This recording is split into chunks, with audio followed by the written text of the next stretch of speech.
আসসালামু আলাইকুম সুপ্রিয় দর্শক বন্ধুরা, আমরা আজকে আপনাদেরকে আরেকটি ক্ষতির বিষয়ে অবহিত করার জন্য হাজির হয়েছি। আমাদের কৃষক সাবিকুল ভাই, যিনি এই কাঁচামরিচের চাষ করে থাকেন, উনি 40% জমিতে কাঁচামরিচের আবাদ করেছিলেন এবং এ থেকে যথেষ্ট পরিমাণ লাভের আশা করেছিলেন। কিন্তু প্রাকৃতিক কারণে আমাদের এই কৃষক ভাই অনেক ক্ষতিগ্রস্ত হয়েছেন। আমরা প্রথমে আমাদের এই কৃষক ভাইয়ের কাছ থেকে শুনবো যে আপনার জমিতে কত টাকার মতো খরচ হয়েছে এই 40% জমি আবাদ করতে? 40% টাকার মধ্যে মনে করেন সব মিলায় টোটাল মিলায় মনে করেন যে 30-35 হাজার টাকা খরচ হয়েছে। 30-35 হাজার টাকা, অর্থাৎ শ্রমিক সহ, লেবার সহ, তাই না? জি জি। সারা উৎপাদন, জমি প্রস্তুত, সবকিছু মিলায়া। তাহলে আপনার জমি তো অনেক সুন্দর হয়েছিল। এখন কি হয়েছে? কেন আপনার আমার কত টাকা বিক্রি করছেন এখন? বিক্রি করছিলাম বৃষ্টির আগে মোটামুটি 12 টাকা বিক্রি করছিলাম। এই যে শিলে মারছে, শিলে মারে বৃষ্টি, শিলে মারাতে মত করেন যে আমি অনেক ক্ষতিগ্রস্ত, নাইলে আমি বহু টাকা লাভবান হইতাম। কত টাকা বিক্রি করছেন?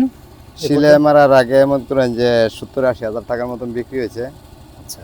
এই শিলে মারার পরে মত করেন যে গাছ গোছালা এই যে নষ্ট হয়ে গেছে, এখন মোটামুটি নতুন একটা বাতাইছে, এই বাতেও মরিচ টিকা দিয়ে পারতাছি না, এই ফসা ধরে আছে, পছন্দ ধরে গেছে। অর্থাৎ প্রতিদিন বৃষ্টি হয়, এর আগে শিলা পড়ে যে ক্ষতিগ্রস্ত হয়েছে মরিচ। আমরা যদি আপনাদেরকে একটু দেখাই যে আসলে অনেকগুলি গাছ অতিরিক্ত জলাবদ্ধতা, অতিরিক্ত বৃষ্টির কারণে মরিচ ঝরে যাচ্ছে প্রচুর পরিমাণে। আর আমরা যদি সুস্থ যে গাছগুলি আছে সেই গাছগুলোতে প্রচুর মরিচ ধরেছে। আমরা যদি আপনাদেরকে দেখাই, প্রচুর।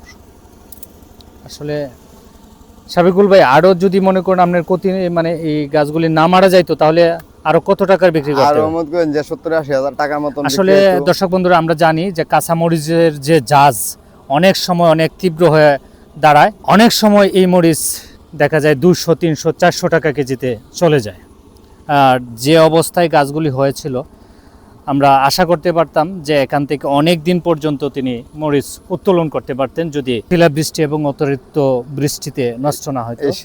আসলে জমিটা উচ্চ নিষ্কাশন যুক্ত। আমরা যদি দেখাই আপনাদেরকে, তাহলে জমিটা একটা নদীর পাড়ে, অর্থাৎ চর বেলে দোআঁশ মাটিতে। কিন্তু প্রাকৃতিক কারণে আমরা আমাদের এই মরিচের চাষে আমাদের কৃষক ক্ষতিগ্রস্ত হয়েছেন।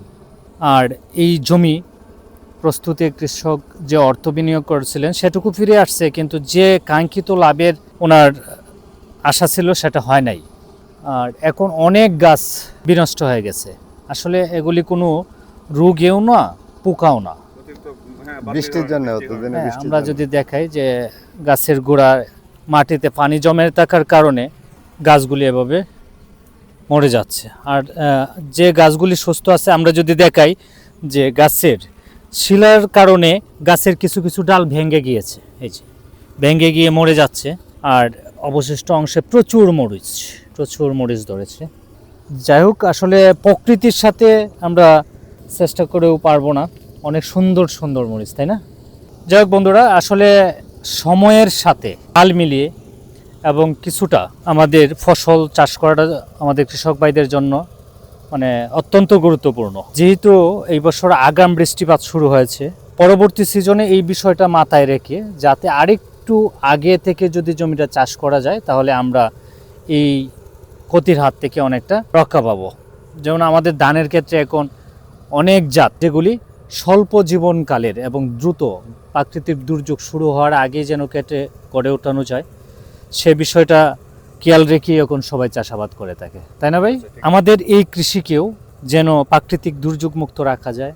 যেমন অনেকেই যেমন শশার চাষ করে, অনেকে রোজাকে সামনে রেখে, ঈদকে সামনে রেখে, যে ওই সময়টা যদি ধরা যায় তাহলে বাজার মূল্যটা বেশি পাওয়া যায়। যাই হোক বন্ধুরা, ভালো থাকবেন। পরবর্তীতে আরও কোনো সমস্যা বা কোনো সফলতা নিয়ে আপনাদের সাথে কথা বলবো। ভালো থাকবেন ভাই। আসসালামু আলাইকুম।